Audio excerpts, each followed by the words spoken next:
Welcome to the 14th lecture. इस lecture में हम लोग देखेंगे डिस्टेंस और सेक्शन फार्मूला और उसके रिलेटेड कुछ इंपॉर्टेंट रिजल्ट्स जो हमारे क्वेश्चंस को सॉल्व करने में हेल्प करेंगे और काफ़ी सारे कॉन्सेप्ट्स को हम इजीली समझ सकते हैं इन रिजल्ट्स की मदद से। तो सबसे पहले हम लोग देखेंगे distance formula in the plane. तो प्लेन में डिस्टेंस फार्मूला क्या होता है और इसकी मदद से हम लोग कुछ जनरल रिजल्ट्स कैसे फाइंड कर सकते हैं। तो जैसे सपोज करें आपको दो पॉइंट्स दिए गए हैं अपने कोऑर्डिनेट्स के साथ और वो पॉइंट्स हैं x1 y1 और x2 y2। उन पॉइंट्स को हमने नाम दिया है सपोज p और q। तो देखो x1 y1 क्या है, x1 y1 है पॉइंट p के कोऑर्डिनेट्स और x2 y2 क्या है, पॉइंट q के कोऑर्डिनेट्स। तो अब आपके पास है पॉइंट P और आपके पास है पॉइंट Q। आप क्या निकालना चाहते हो, आप देखना चाहते हो कि भाई पॉइंट P और Q के बीच में जो डिस्टेंस होगी स्ट्रेट लाइन सेगमेंट, इसकी लेंथ क्या होगी।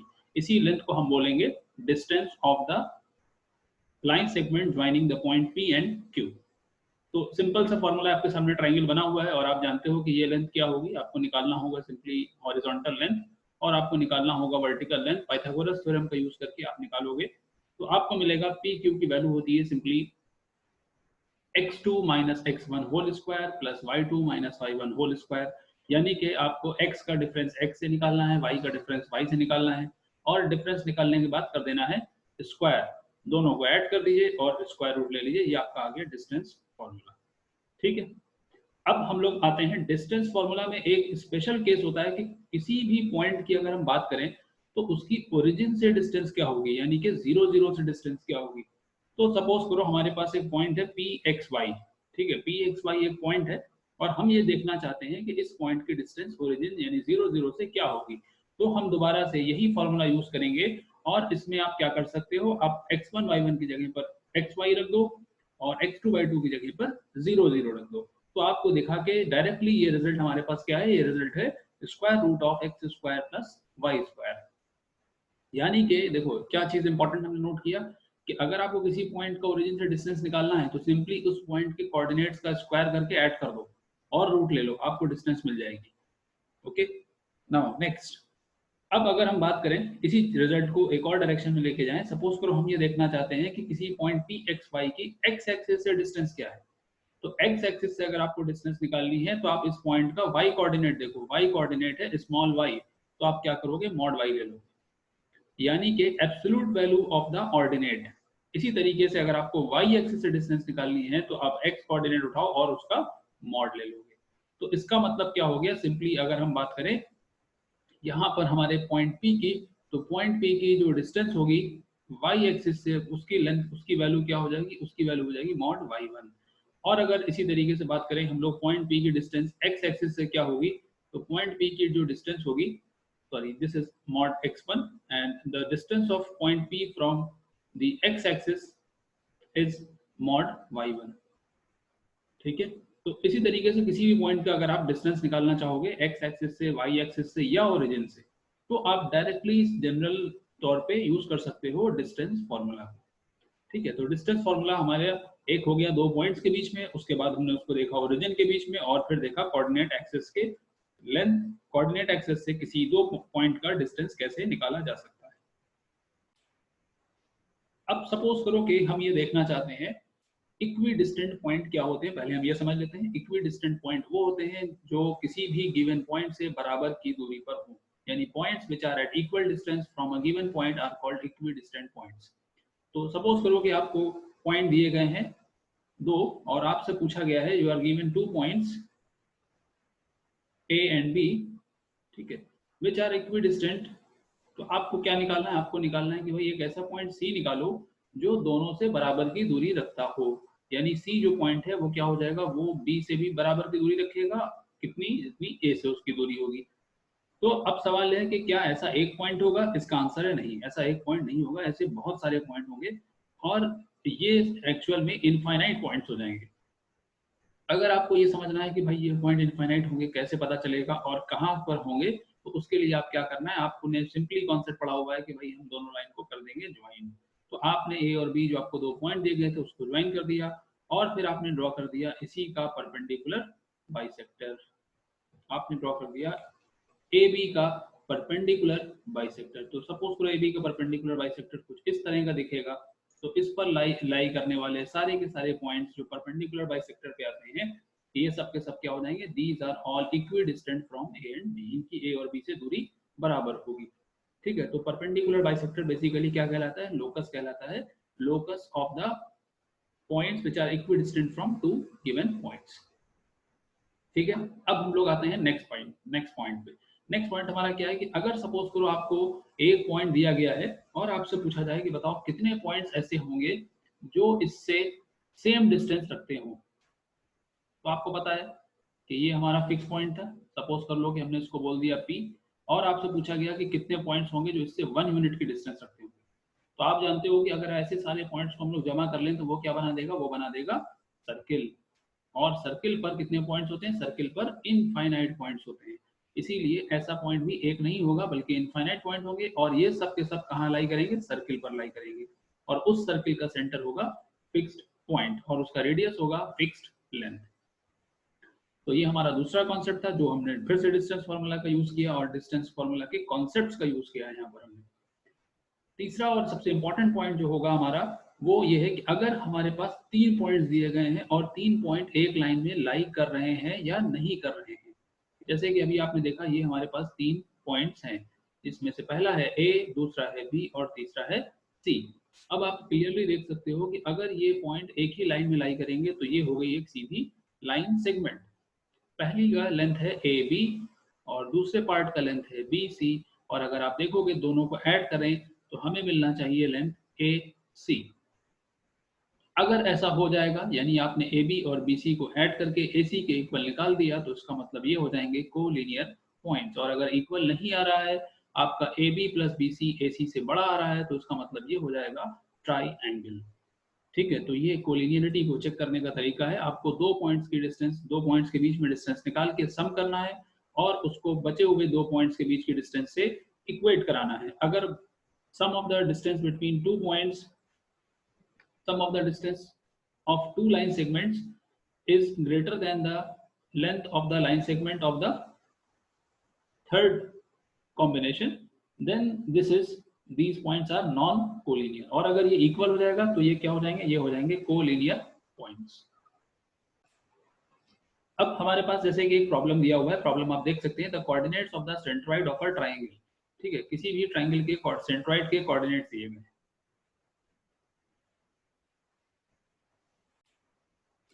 अभी हमारे पास क्वेश्चन में क्या दिया गया है, एक एमयू प्रीवियस ईयर का क्वेश्चन है, इसमें दिया गया है the point on the x axis, यानी एक्स एक्सिस पे हमें वो पॉइंट निकालना है जो दिए हुए दोनों पॉइंट से बराबर की दूरी पर होगा। तो सबसे पहली बात क्या है, सबसे पहली बात ये है कि पॉइंट जो है वो एक्स एक्सिस पर है, यानी कि पॉइंट कुछ इस फॉर्म का होगा अल्फा कॉमा 0। अब दूसरी बात क्या है, दूसरी बात ये है कि इस पॉइंट की दो गिवन पॉइंट से डिस्टेंस यानी कि 3,-5 और दूसरा पॉइंट आपके पास है 6,2, दोनों से जो डिस्टेंस है वो क्या है, इक्वल आ रही है। तो आपने पहले पॉइंट से डिस्टेंस निकाला, आपको मिला alpha minus 3 whole square plus 5 square यानी कि 25, और आपने कर दिया इसका स्क्वायर रूट, और इधर से आपने डिस्टेंस निकाला तो आपके पास हो जाएगा alpha minus 6 whole square plus 2 square यानी कि 4, और आपने कर दिया होल का अंडर रूट।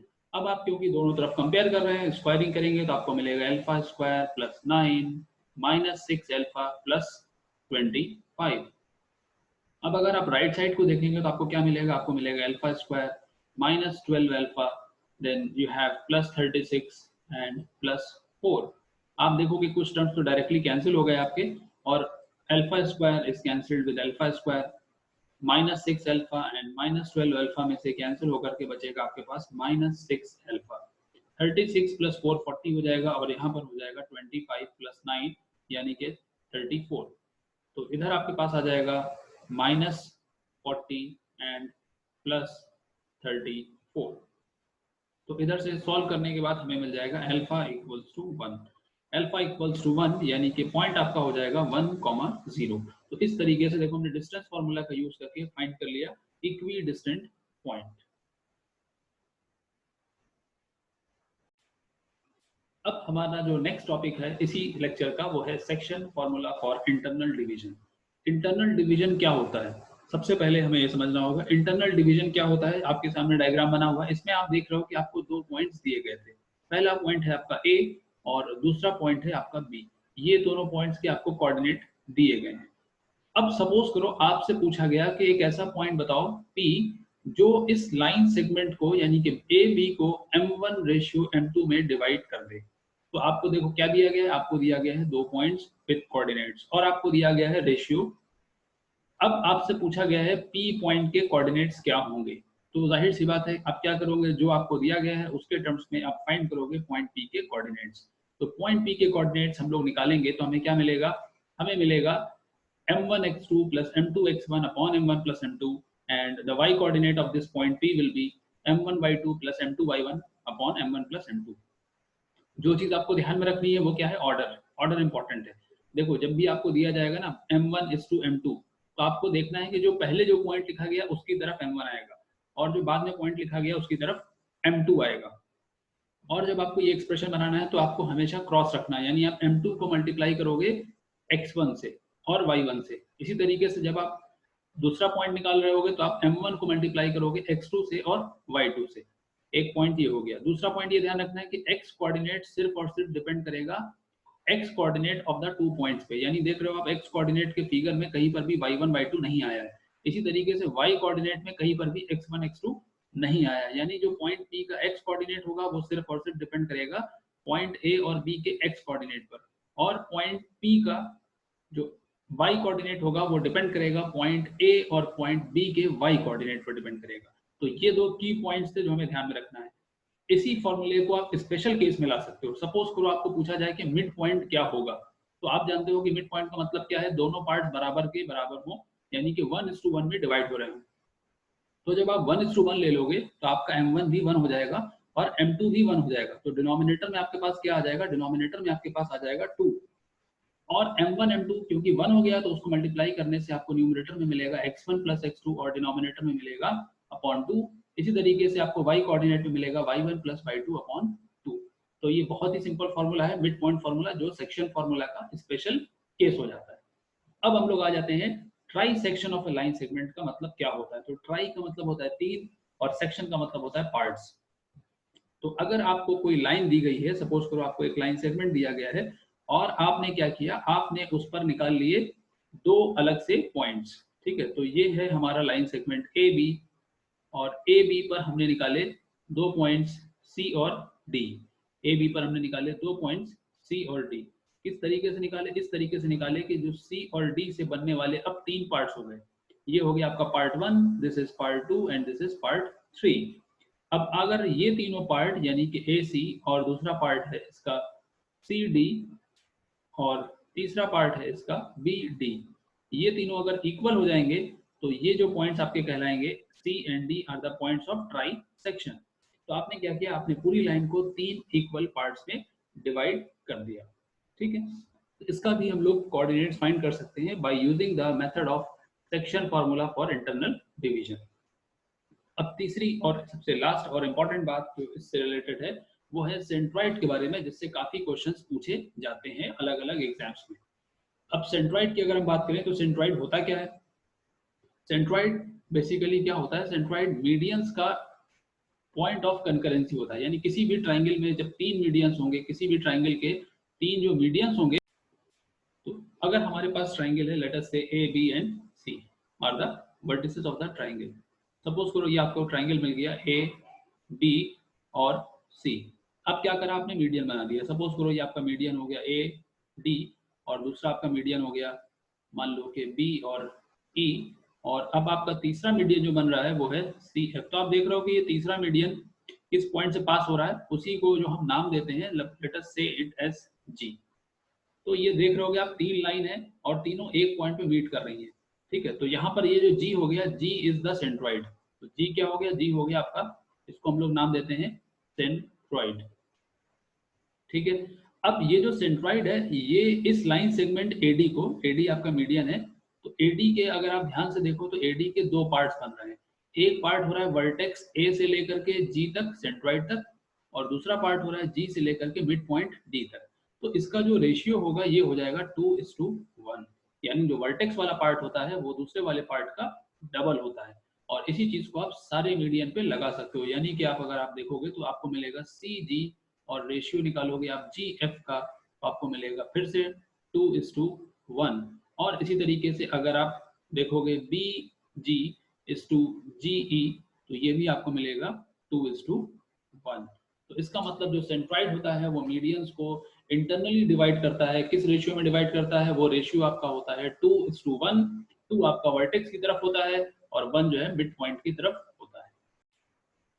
हमारे पास एक क्वेश्चन है जो एमयू प्रीवियस ईयर का क्वेश्चन है, इसमें हमें सेंट्रॉइड से रिलेटेड क्वेश्चन पूछा गया है। और यहाँ पर दिया गया है, देखो ट्राइंगल के 2 वर्टेक्स दिए गए हैं और सेंट्रॉइड का कोऑर्डिनेट दिया गया है और आपसे पूछा गया है कि थर्ड वर्टेक्स का कोऑर्डिनेट क्या होगा। तो मान लिया कि इस वर्टेक्स का कोऑर्डिनेट है 8, 5 और दूसरे वर्टेक्स का कोऑर्डिनेट है -7, 6 और हमें ये वर्टेक्स का कोऑर्डिनेट निकालना है x, y और सेंट्रॉइड का जो कोऑर्डिनेट दिया गया है वो है आपका 1/3, 4। अब आपको पता है कि भाई ये जो लाइन है यहाँ से आप निकालोगे इसका मिड पॉइंट। तो सबसे पहले क्या यूज किया आपने? सबसे पहले आपने यूज किया मिड पॉइंट फॉर्मूला और आपको 2 पॉइंट दिए गए हैं, एक पॉइंट दिया गया है B और दूसरा पॉइंट दिया गया है C और आपको निकालना है A के कोऑर्डिनेट्स। ओके, तो आपने क्या किया? आपको पता है कि मीडियन जो इधर से आएगा वो क्या करेगा? वो इसको डिवाइड करेगा 2 इक्वल पार्ट्स में। तो आपने मिड पॉइंट फॉर्मूला का यूज करके सिंपली -7 + 8/2 और दूसरा पॉइंट आपने निकाला 6 + 5 यानी कि 11/2। सिंप्लीफाई करोगे तो आपको क्या मिलेगा? आपको मिल जाएगा ये 1/2, 11/2। तो ये आपके पास पॉइंट आ गया। ये किसका कोऑर्डिनेट है? ये है मीडियन के पॉइंट का कोऑर्डिनेट, मीडियन जहां पर BC साइड को मीट करेगा। अब अगर हमें याद हो तो हमें क्या पता है? हमें पता है कि भाई ये जो AG:GB होता है ये होता है 2:1 इंटरनल डिवीजन में। तो इसका मतलब क्या होता है? इसका मतलब ये हो गया कि ये जो पॉइंट हमारा है ये इसको डिवाइड कर रहा है, इसको किस रेशियो में डिवाइड कर रहा है? रेशियो में डिवाइड कर रहा है 2:1 में डिवाइड कर रहा है। तो ये जो 1/3 पॉइंट है इसका x कोऑर्डिनेट बेसिकली क्या हो जाएगा? इसका x कोऑर्डिनेट हो जाएगा x + 2 × 1/2, 2 × 1/2 होल अपॉन 2 + 1 यानी कि 3। तो आपको दिख रहा होगा सिंप्लीफाई करने के बाद हमें क्या मिलेगा? सिंप्लीफाई करोगे तो आपका ये 3 इस 3 से कैंसिल हो गया और यहाँ पर 2 से 2 कैंसिल होकर आपको मिलेगा न्यूमरेटर में इधर x + 1 और इधर भी मिलेगा 1, यानी कि आपका x हो जाएगा 0। तो इसका मतलब ये जो थर्ड वर्टेक्स होगा इसका आपको मिलेगा y coordinate, sorry x coordinate मिलेगा 0। अब देखो आपके पास ऐसे, अब हमारे पास क्या है? देखो हमारे पास x आ गया 0 और हम निकालना चाहते हैं y। तो अब y के लिए हम सिमिलरली क्या करेंगे? देखो जो पॉइंट है उसका y कोऑर्डिनेट दिया गया है 4, तो इसका मतलब 4 किसके इक्वल होना चाहिए? 4 इक्वल होना चाहिए y × 1 + 2 × 11/2 अपॉन 1 + 2 यानी कि 3। तो अभी आपने देखा कि ये सिंप्लीफाई करने के बाद क्या आ जाएगा? सिंप्लीफाई करने के बाद आ जाएगा y = 1, यानी कि जो हमारा रिक्वायर्ड पॉइंट होगा वो x = 0 और y = 1 हो जाएगा। इस तरह से हमने इस प्रॉब्लम को सॉल्व करा। देखो डायरेक्टली यहाँ पर आपको सेक्शन फॉर्मूला का यूज नहीं करना था, यानी ऐसा नहीं था कि आपको 2 एंड पॉइंट्स दिए गए और आपको बीच का पॉइंट निकालना है, बल्कि इस बार क्या किया गया था? सेक्शन फॉर्मूला को ऑपोजिट तरीके से पूछा गया था। तो ये आपको ध्यान में रखना है कि ऑपोजिट तरीके से जब पूछा जाएगा तो हमें क्या कॉन्सेप्ट को यूज करना है। अब नेक्स्ट क्वेश्चन जो हमारे पास है ये भी क्या है? ये क्वेश्चन भी आपका एमयू प्रीवियस ईयर का ऑब्जेक्टिव क्वेश्चन है। इस क्वेश्चन में भी सेक्शन फॉर्मूला का कॉन्सेप्ट यूज हो रहा है but in a special case. यहाँ पर बात आ गई है एक्स एक्सिस की। तो दिया गया है 2 पॉइंट। पहला पॉइंट क्या है? ए, जिसके कोऑर्डिनेट है 2, -3 और दूसरा पॉइंट है आपका बी जिसके कोऑर्डिनेट्स हैं 5, 6। अब क्या किया गया है? ये दोनों पॉइंट्स को ज्वाइन करके एक लाइन सेगमेंट बना लिया गया है। ये आपका लाइन सेगमेंट हो गया। अब इस लाइन सेगमेंट पर कहीं कोई पॉइंट आ रहा है एक्स एक्सिस का, तो जाहिर सी बात है जब ये पॉइंट एक्स एक्सिस का है इसका मतलब इसका वाई कोऑर्डिनेट हो गया 0 और एक्स कोऑर्डिनेट को हमने मान लिया x। अब पूछा गया है कि ये जो पॉइंट है ये इस लाइन सेगमेंट को किस रेशियो में डिवाइड कर रहा है। तो देखिए यहाँ पर दोस्तों बहुत इंपॉर्टेंट चीज है कि हमें ये देखना होता है कि इसको हम m/n लें या k/1 लें। तो ये ट्रिक इंपॉर्टेंट है। आपने ले लिया k/1, ये अब आगे समझ जाएंगे कि k/1 क्यों लिया गया है, m/n क्यों नहीं लिया गया। तो m/n भी ले सकते हैं आप। तो k/1 लिया गया। अब क्या हो जाएगा ये? अब हम सेक्शन फॉर्मूला यूज कर लेंगे। तो सेक्शन फॉर्मूला हमें कहता है कि जो पॉइंट का y कोऑर्डिनेट होगा वो इन दोनों पॉइंट्स के y कोऑर्डिनेट से ही निकलेगा। और कैसे निकलेगा, ये हो जाएगा -3 इंटू 1 यानी कि -3 प्लस 6 इंटू के यानी कि 6k अपॉन 1 प्लस के। ठीक है, जिसको आप देख रहे होगे सॉल्व किया हमने तो हमें क्या मिल रहा है, हमें मिल रहा है 6k minus 3 is equal to 0 यानी कि k की वैल्यू क्या हो जाएगी आपके पास, k की वैल्यू हो जाएगी 1/2। ठीक है, k की वैल्यू हो गई 1/2। अब देखो ऑर्डर क्या है यहाँ पर, पहला पॉइंट आपको क्या दिया गया था, पहला पॉइंट दिया गया था a, तो आपका इसका मतलब रेशियो क्या होगा, आपका रेशियो होगा k:1, क्योंकि आपने k जो है वो a की तरफ रखा है। तो अब देखो अगर आप k की वैल्यू रख दो 1/2 और रेशियो में आप जानते हो कि हम होल नंबर्स का यूज करते हैं, तो 1/2:1 आप क्या करो, दोनों तरफ 2 से मल्टीप्लाई कर दो, दोनों तरफ 2 से मल्टीप्लाई करोगे इधर 1 हो जाएगा और इधर 2 हो जाएगा। तो इसका मतलब ये हो गया आपका 1:2 में डिवाइड कर रहा था। देखिए यही चीज आपको वाई एक्सिस में भी अगर पूछा जाता तो आपको सिंपली क्या करना होता है, देखो ऐसे में जो कोऑर्डिनेट 0 बन रहा है आप उसको लेके चलो, तो आपका डायरेक्टली वैल्यू निकल आएगा। यानी आपको पूरा लंबा कैलकुलेशन नहीं करना है, बल्कि आपको सिर्फ 0 वाला उठा के चलना है। अब आ जाते हैं हम लोग नेक्स्ट क्वेश्चन पे। नेक्स्ट क्वेश्चन भी हमारा क्या है, नेक्स्ट क्वेश्चन हमारा यूज करेगा सेक्शन फॉर्मूला का, मगर यहाँ पर ट्राई सेक्शन का कॉन्सेप्ट यूज हो रहा है। तो सबसे पहले देखो क्या दिया गया आपको, सबसे पहले आपको दिया गया है एक लाइन सेगमेंट। तो हमारे पास ये हो गया लाइन सेगमेंट, इसका एक पॉइंट है ए मान लेते हैं और उसका कोऑर्डिनेट है 4,-1 और आपके पास दूसरा पॉइंट है बी और बी के कोऑर्डिनेट्स हैं आपके पास -2, -2। अब आपको पता है कि ट्राई सेक्शन का मतलब क्या होता है, ट्राई सेक्शन का मतलब होता है दो बराबर के पार्ट्स में डिवाइड करना। This is B and this is C. तो डी इसको हम मान लेते हैं ताकि कंफ्यूजन ना हो, दिस इज पॉइंट डी। अब देखो क्या हो रहा होगा, अभी आपका ये तीन पार्ट्स इक्वल हो रहे होंगे, ये तीनों पार्ट आपके इक्वल हो रहे होंगे। तो सबसे पहले हम क्या करते हैं, सबसे पहले हम एक पॉइंट के कोऑर्डिनेट निकालते हैं। तो अभी जब हम बी को देख रहे हैं तो हम सी को भूल जाएंगे। तो भूल जाने का मतलब क्या है, भूल जाने का मतलब ये कि हम इस पूरे को एक पार्ट कंसीडर करेंगे। तो ये दो पार्ट्स हो गए और ये वाला पार्ट आपका उसके कंपैरिजन में सिंगल पार्ट हो गया। ठीक है, तो अब देखो क्या हो गया, अब ये हो गया कि इसको हम देखेंगे 2:1 के रेशियो में। तो आपने क्या किया, आपने बी के कोऑर्डिनेट्स निकाले, बी के कोऑर्डिनेट्स निकालोगे 2:1 रेशियो की बात हो रही है, तो 2:1 का मतलब हो जाएगा 1 + 2 यानी कि 3। और जब आप वाई कोऑर्डिनेट निकालोगे तब भी 2 + 1 3 की बात आ जाएगी। अब हम अगर देखें एक्स कोऑर्डिनेट, तो एक्स कोऑर्डिनेट के लिए क्या हो जाएगा, 4 2 8 हो जाएगा। और जब आप दूसरा मल्टीप्लाई करोगे तो 1 × -2 यानी कि -2 हो जाएगा। इसी तरीके से जब हम y कोऑर्डिनेट की बात करेंगे तो -1 × 2 यानी कि -2 हो जाएगा और 1 × -2 यानी कि ये भी -2 हो जाएगा। तो आपके पास क्या निकल के आ गया, आपके पास आ जाएगा 6/3। 6/3 का मतलब होता है 2 और दूसरा कोऑर्डिनेट आ जाएगा आपके पास -4/3। ठीक है, तो हमारे पास ये दो कोऑर्डिनेट्स आ गए 2, -4/3। ओके, अब हमारे पास जब आ गए बी के कोऑर्डिनेट्स तो हमको क्या देखना होगा, हमको देखना होगा कि अब हम सी के कोऑर्डिनेट्स कैसे निकाल सकते हैं। तो सी के कोऑर्डिनेट निकालने का आपके पास बिल्कुल आसान तरीका है। आपको पता है कि जो सी है वो बेसिकली बी और डी का मिड पॉइंट है। तो आपके पास ये है डी और आपके पास ये है बी, आपको निकालना है कोऑर्डिनेट्स ऑफ सी। तो ये आप देख रहे हो 1:1 में डिवाइड हो रहा है, यानी कि मिड पॉइंट का फॉर्मूला यूज कर सकते हो। और आपके पास देखो क्या है, बी भी है और आपके पास डी भी है। आपको डी के कोऑर्डिनेट्स पता है, डी के कोऑर्डिनेट्स है -2, -2 और बी के कोऑर्डिनेट्स अभी अभी आपने निकाले हैं, ये है 2, -4/3। तो अब आप कंपेयर करोगे तो कैसे निकालेगा, सी का कोऑर्डिनेट x1 + x2/2 यानी कि दोनों का आपने सम किया तो 2 और -2 को ऐड करोगे 0 मिल जाएगा। तो इसका x कोऑर्डिनेट हो गया 0। अब अगर हम बात करें, हमारे पास y कोऑर्डिनेट्स हैं, दोनों को हम ऐड करेंगे तो हमें क्या मिलेगा, हमें मिल जाएगा -4 एंड -6 यानी कि -10। तो -4 और -6 मिला के हो जाएगा -10 और डिनोमिनेटर में क्या हो जाएगा अपॉन 6। सिंप्लीफाई करोगे तो ये हो जाएगा 0, -5/3। ठीक है, तो ये हमारे पास दो पॉइंट्स हो गए 0, -5/3 सी के कोऑर्डिनेट्स हो गए और 2, -4/3 are the coordinates of the point B. Okay, so there appears to be some mistake. हो सकता है यहाँ पर कुछ मिस्टेक हो गई है, आंसर्स जो दिए गए हैं वो गलत हैं। तो हमारे पास जो सही आंसर्स हैं वो क्या है, वो है पॉइंट्स आर, बी के कोऑर्डिनेट्स हैं 2, -4/3 का एक पॉइंट होगा और दूसरा जो पॉइंट होगा वो हो जाएगा 0, -5/3। These are the required points.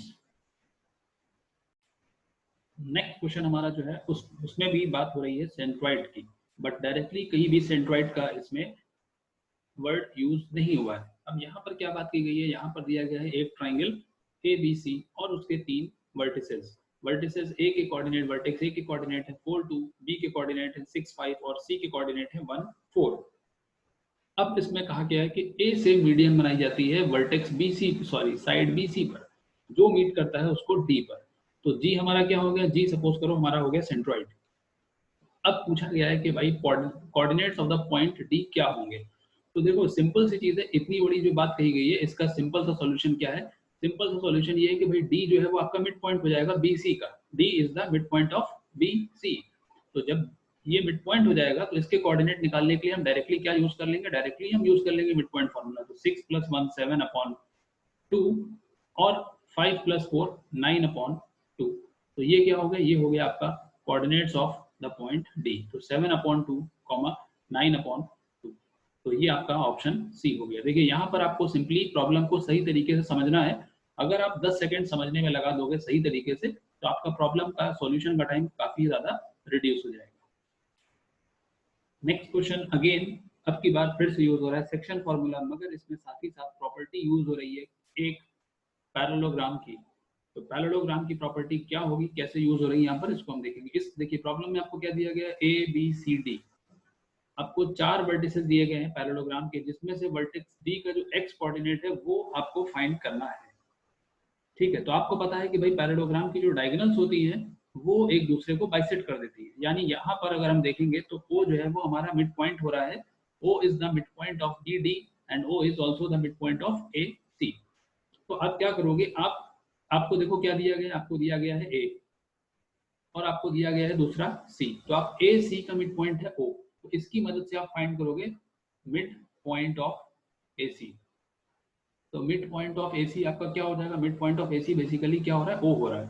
तो आपको मिल जाएंगे यहाँ से O के कोऑर्डिनेट्स। तो आपने देखा ये क्या हो रहा है, 9 + 6 15/2 और दूसरा क्या हो रहा है 4 + 1 5/2। तो ये हो गया आपका O के कोऑर्डिनेट्स। अब आपको पता है कि अगर आप इसी तरीके से मिड पॉइंट निकालो BD का तो आपको यही पॉइंट मिलेगा। तो आपने क्या किया, आपने निकाला मिड पॉइंट ऑफ BD, आपने निकाला मिड पॉइंट ऑफ BD। तो मिड पॉइंट ऑफ BD निकालने के लिए आप क्या करोगे, आप निकालोगे 8 + P/2 और इसको आप कंपेयर कर दोगे 15/2 से। तो जब आप सॉल्व करा आपने तो आपको मिला कि भाई P की वैल्यू हमारे पास आ जाएगी 7। तो आपका सही आंसर हो जाएगा ऑप्शन डी। तो देखो यहाँ पर सेक्शन फॉर्मूला का भी यूज हुआ, बट सेक्शन फॉर्मूला का यूज नहीं कर सकते थे अगर आपको पैरेललोग्राम की यानी इस क्वाड्रिलेटरल की प्रॉपर्टी नहीं पता होती। तो बहुत सारे क्वेश्चंस ऐसे भी आएंगे जो मल्टीपल कॉन्सेप्ट्स को यूज कर रहे हैं। हमारा नेक्स्ट प्रॉब्लम क्या कहता है, हमारा नेक्स्ट प्रॉब्लम बताता है कि AB किसी सर्किल का डायमीटर है। तो सर्किल का डायमीटर है AB, A के कोऑर्डिनेट्स दिए गए हैं 4, -3 और सर्किल का सेंटर भी आपको दिया गया है। तो आपने पहले लिख लिया A के कोऑर्डिनेट्स और A के कोऑर्डिनेट्स आपको मिल गए 4, -3। अब आप जानते हो कि जो इसका सेंटर होगा वो इसी डायमीटर के मिड पे होगा यानी बीच में होगा। तो उसके कोऑर्डिनेट्स आपको दिए गए यानी वो आपका हो जाएगा सेंटर, जिसको हमने O से डिनोट किया और उसके कोऑर्डिनेट्स है -2, -1। अब आपको फाइंड करना है कि भाई पॉइंट B जो है इसके कोऑर्डिनेट्स क्या होंगे। तो हमने मान लिया कि पॉइंट B के कोऑर्डिनेट्स होंगे x, y। तो अब हम देखते हैं कि पॉइंट B के कोऑर्डिनेट्स हम कैसे फाइंड कर सकते हैं। तो देखो डायमीटर का, क्योंकि मिड पॉइंट क्या है, डायमीटर का मिड पॉइंट है आपका radius centre of the circle. Mid point ये दिया गया है O। तो अब सिंपली 1:1 में डिवाइड हो रहा है। तो हमारे पास क्या रिजल्ट आना चाहिए, हमारे पास ये रिजल्ट आना चाहिए O is the mid point of AB। तो O हो गया आपका मिड पॉइंट ऑफ AB। यानी कि अगर आप x + 4/2 करोगे तो आपको क्या मिलेगा, आपको मिलेगा -2। इसको अगर आपने सॉल्व किया तो आपको क्या मिला, आपको मिला x की वैल्यू आ गई -8। और इसी तरीके से अगर आपने दूसरा सॉल्व किया तो आपको मिलेगा y = 1। तो आपके पास ऐसा एक ही पॉइंट है। तो x = -8 और y = 1, ये आपका क्या हो जाएगा, डायमीटर का दूसरा एंड पॉइंट।